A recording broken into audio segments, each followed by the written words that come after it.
The untouchable True School Sports Empire proudly presents something the boxing game's been missing. Hey, what's going on? It's your boy BT, and I came here to talk some boxing with the thousands of True School Sports subscribers. Now, this is the official post-fight review for Angelo Leo versus Tramaine Williams as they fought for the vacant WBO Super Bantamweight title, and the result is what I said it would be. An Angelo Leo victory. Albuquerque, New Mexico, stand up. Your boy Angelo Leo joins the likes of the great fighters like Johnny Tapia, Danny Romero, even Holly Holm as New Mexican boxing world champion. So big shout out to Angelo Leo.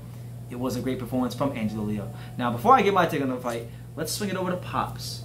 What did you make of the whole performance? I think it was a great performance for Angelo Leo. He came out and did what you said he was going to do, BT, and he impressed me after the first couple of rounds. He realized what he had to do. His inside game was incredible. And I think that's one of the fight, and cutting off the ring the way he did was the biggest thing that he made the adjustment on. And it proved tonight that he's ready for the big fights. And I mean, welcome to, you remember this name, Angelo Leo. Angelo Leo. And remember him for a long time because he's hungry. Even with this win, he's still gonna be hungry. It took him a long time to hold that belt. And you best believe he's not going to let it go anytime soon. Throughout the whole week, whether it was Fulton or Tramaine, a lot of people were discrediting Angelo Leo, and I couldn't understand why. Because if you actually took the time to really study and look at the Rocky Juarez fight, you could see that stylistically he was going to be a big problem, no matter who they put in there. Great fight from Angelo Leo. Like my dad said, Tramaine Williams, he looked nice. He looked nice and cool for about 2-3 rounds. Got his little highlights in, looking like Pernell Whitaker. But then reality set in. Yeah. And Angelo Leo cut that distance, and he broke him down. And you saw work rate, you saw volume, you saw angles, you saw just relentlessness that we haven't seen from many young fighters in boxing. And I'm really excited, and I'm really interested to see how, with the development of his career, because he's in a fight presumably Stephen Fulton next, which I think if there was one thing I got wrong this week, was maybe overrating Tramaine Williams and saying that he was better than Fulton. I don't think Fulton would lose 10 rounds against Angelo Leo. So, I'm not sure if I think Tramaine Williams is better than Fulton anymore, but he's still a good fighter. I hope he can come back and make something of his career, because I am a fan of the Mighty Midget. But let's just be real. Let's just be real as to what we saw tonight in that ring. Angelo Leo took a guy that everybody said was the next Pernell Whitaker, and he turned him into Tevin Farmer. Turned him into Tevin Farmer. I mean, that's a big statement right there, what you're saying, BT. At the end of the day, even with the great Pernell Whitaker defense that Tramaine Williams had, it didn't help him at all. I don't think he had great Pernell Whitaker defense. The posturing he's southpaw, and he kind of looks reminiscent of him, but I don't think he's Pernell Whitaker. No. What I'm saying, what I'm getting at, because he emulated Pernell Whitaker and he tried. It was big, but once Angelo Leo figured him out, like a puzzle, like a jigsaw puzzle, he was done. After the fourth round, Tramaine Williams did not have no answer for the attacking Angelo Leo, and it showed. He was tired. When you see your own trainer in your corner picking you up and telling you stay away from this guy. He picked him up from the 10th round going to 11th. This dude Tramaine was so gassed up, his trainer picked him up off the stool. And when the trainer's telling you stay away from him, keep your distance, because this guy's going to mess you up in the inside game. And that's exactly what Angelo Leo did. Mm-hmm. He played his cards right. He did everything he's supposed to do.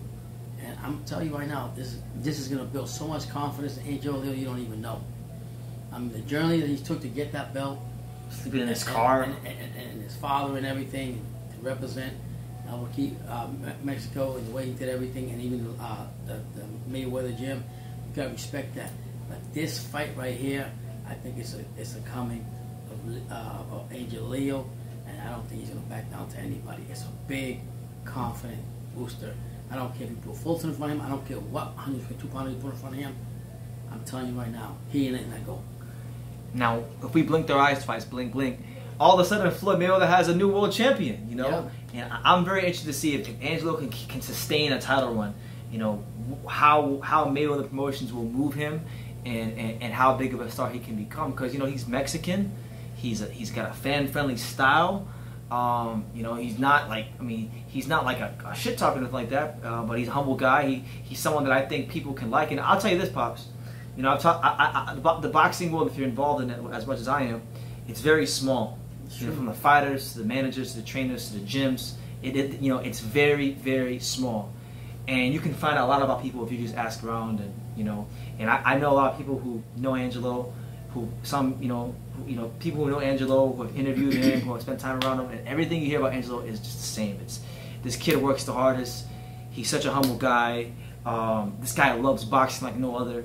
And it's easy to root for a guy like that, you know. So I'm hoping that Angelo can beat Fulton and have a long, successful title reign at 122, because I think he matches up well with any 122-pounder in the world. Whether we're talking about Ahmed Aliyev, I think he matches up well with him. I think he matches up well with Fulton. I think he matches up well with, you know, Ray Vargas. You know, I think there's not anybody at 122 that you can sit here and tell me, you know, Brendan, to where I'm going to say, yeah, Angelo's just got no chance. I think he gives any 122-pounder in the world some serious smoke. I mean, he proved it tonight. Think about it. He trained for one fighter, and then the last minute it got switched. Great point. Switched on him. To a southpaw, too. Right. So he adjusted to that, and he came and did that. And that's big. That's big, especially. He wasn't just going in for any title eliminator, the next title shot. This is the first Showtime boxing card, you know, since the pandemic. And he walked in there knowing that, you know what, hey, you know what, I have to make my adjustments to this next fight that I don't even know much about. And that's the one I didn't train for, but I did what I had to do to get over the hump. And that's why I always say, and I told you this before all this, I say, if he's prepared like he says, I don't care if any boxer, any fight does his preparation the way they do, and they're hungry. It's gonna take something special to beat this kid. I'm not gonna lie to you. It'll take a really special performance to beat a guy like Angelo Leo. And let me tell you, he's only gonna get better. He's only gonna get better. I mean, this is just a stepping stone to let people know in the boxing scene, hey, I'm here, and I ain't going nowhere. There you have it. There you have it. So, you know, I'm gonna gloat because a lot of people told me that I was stupid for picking Angelo Leo on social media this week, and they had the audacity, the unmitigated gall to question the untouchable True School Sports Empire. But you know what? True School Sports Empire has prevailed again. I was right. And I ain't gonna lie, there's a lot of people that were on the live that I personally didn't tell you, but I knew they were just there to see you.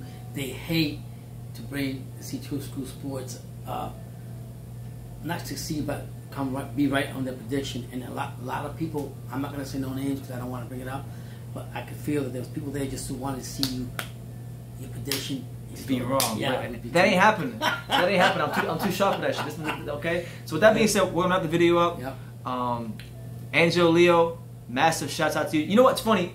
I didn't even bring this up. You know, Angelo Leo subscribed to True School Sports. So I don't know, it might be the first subscriber that's a world champion that subscribed to True School Sports. So shout out to Angelo. Angelo, if you watch this video, man, great fight. It was really enjoyable to watch, and yeah, man, just keep up the good work. The world's yours now, brother. There you go. So you're on top of the mountain. Just take it in, enjoy it. God bless you. You did with your hard work, and it paid off. And you were prepared. As long as you keep doing that, you're gonna be all right, Angel. Like I say in every single one of these videos, you can love me or you can hate me, but I'm just a kid from Daniel. So until next time, take care.